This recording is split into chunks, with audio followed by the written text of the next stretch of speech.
Well, hello everybody. So Jordan Belfort, the Frenchie here, and I have been seeing a lot of FUD around stock twits and the Weeble comments boards and different things like that about FUD, about Sofi, about their charter getting denied, or that the Super Bowl is being moved to Texas instead of being in the LA SoFi Stadium. And we both love SoFi. In fact, it's Jordan here's favorite stock. And so we decided we better make a video to clear some of this FUD up. Okay, so first let's talk about this charter getting denied.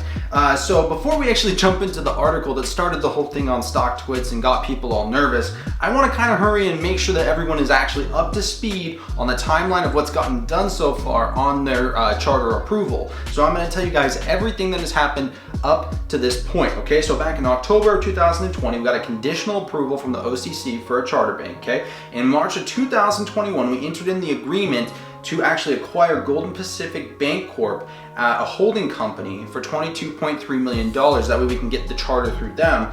And at that same time, and this is important, at the same time we also submitted an application to the Federal Reserve and the OCC to be a bank holding company. In September of 2020, in a quarterly report, they confirmed again that they were still in the review process, but they anticipated completing the customary closing conditions, again really important wording right there, by the end of year of 2021. So a lot of people thought that they were supposed to complete their charter in the end of 2021. No. If you go read the 10Q, it says that all they're trying to do is finish their customary closing conditions by the end of 2021. Now we haven't heard yet if that happened or not, because that will be in the next quarterly report, but they weren't trying to complete the charter like everyone thought by the end of 2021. No, just the customary closing conditions. Okay, so now moving on to November 2021, on an earnings call, Noto was asked about the OCC speech where they mentioned the need for holding company regulations for institutions seeking charter bank approval. So after Noto was asked the question, he actually reminds the person who asked him that they wound up already applying to be a bank holding company like we just talked about back in March of 2021. And then he actually goes on to update us on some of the progress that they've made in the exam process.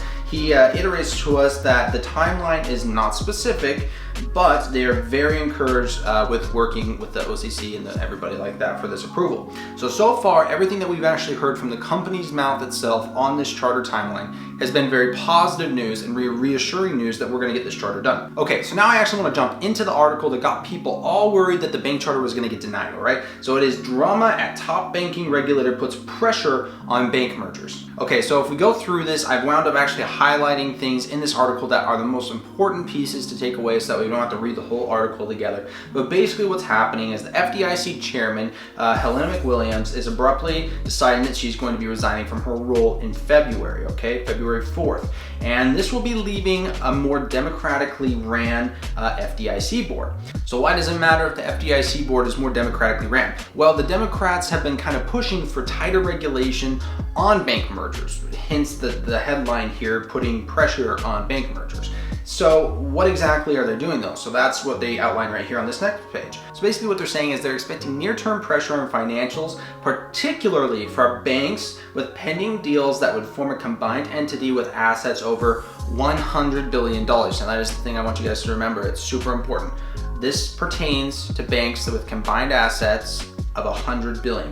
In fact, if we continue on to the very next page, we have another analyst actually saying that their sense is that deals with pro forma assets either near or below $100 billion should have a clear path to approval, all else being equal. So basically he's saying, yeah, if you're under $100 billion, then we're still expecting that you should be able to get bank mergers and different things done. All right, so then you get near to the end of the article, they kind of just re-sum up, hey, yeah, look, it's going to affect banks that are close to $100 billion of assets. And then you go to the very end of it and they even say that regulators have not implemented any such moratoriums. All it is we don't even know what the regulations are going to be, but if those regulations were to happen, they're most likely to affect $100 billion banks or bank mergers rather than the smaller bank. So now, as most of you SoFi investors ought to know, let's talk about how much SoFi is actually worth here. So SoFi has total assets of $7.65 billion, and the bank that they're trying to acquire, Golden Pacific Bank, has assets of approximately $150 million. So right there at the bottom of the screen, you can see I did the math for you really quick.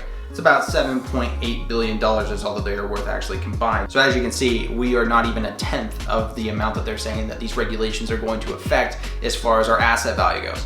All right, so to basically summarize this whole charter denial FUD theory that we got going on here, so far all of our relations with the OCC, the Federal Reserve, and the FDIC have been fine and positive. And actually, even Noto, the CEO himself, has been saying, oh yeah, things are going good. You know, things seem to be going really well. We're actually liking the feedback we're getting from them, and things seem to be moving along. Do we know what's going to be done? No, we don't, but you know, things are moving the way they should. So then here comes this FUD piece, basically talking about possible regulations that would only be affecting banks near $100 billion in combined assets, and SoFi does not even come close to hitting that threshold. So in my opinion, SoFi's still got like a 95% chance of getting that charter bank approval, and honestly, I honestly feel like it's like a 99 to 100% chance that they're going to be getting their charter approval. But to me, I feel like max, we have like a 5% chance of not seeing SoFi's charter approval actually go through. So really, this article didn't change anything. Nothing has changed fundamentally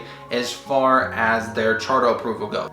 So with all that being said, in my mind, this charter being denied thing is all just bullcrap.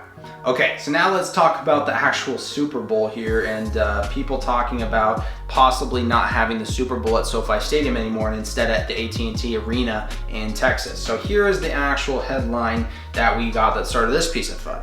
NFL 2022 Super Bowl, Cowboys home stadium labeled as possible alternate for the big game, okay? So I think most people, they just read that, and that's it. And they go, oh no, why would they be talking about that? Because COVID restrictions for LA is bad and blah, blah, blah, blah, blah. And so now we're gonna be having it in Texas? No, you gotta open the article, okay? Let me show you what happens when you open these articles up. First sentence, literally, of the article reads this: as it stands, this year's Super Bowl is scheduled for Sunday, February 13th, and neither the date nor the location have been moved. I mean, that pretty much just sums it up right there. I'm gonna go on for you guys, but because there's even more things that just help that point right there in the article, but just go into the articles, guys. Stop just relying on the headlines. The league wants to make it clear that they're not planning a change. Instead, they're preparing for the possibility they might need one, and let's see why they would do that. Well, as part of the standard contingency planning process, we conduct a regular and postseason games. We contacted several clubs to inquire about stadium availability in the event we cannot play the Super Bowl as scheduled due to weather-related issues or unforeseen circumstances. And let me just tell you this. Do you really think the LA is gonna want to give their Super Bowl away to Texas and not play in their brand spanking new SoFi Stadium and get to show off their state and their cool stadium and have all this money come into the city? Nah, they're probably gonna want that. So if we keep going down the article even farther, listening to more of what the spokesperson had to say, he even goes, yeah, our planning process for the Super Bowl in Los Angeles is actually ahead of schedule, and we look forward to hosting the Super Bowl there to accumulate another fantastic NFL season for our fans and clubs. Yeah, there he goes again talking about it, okay?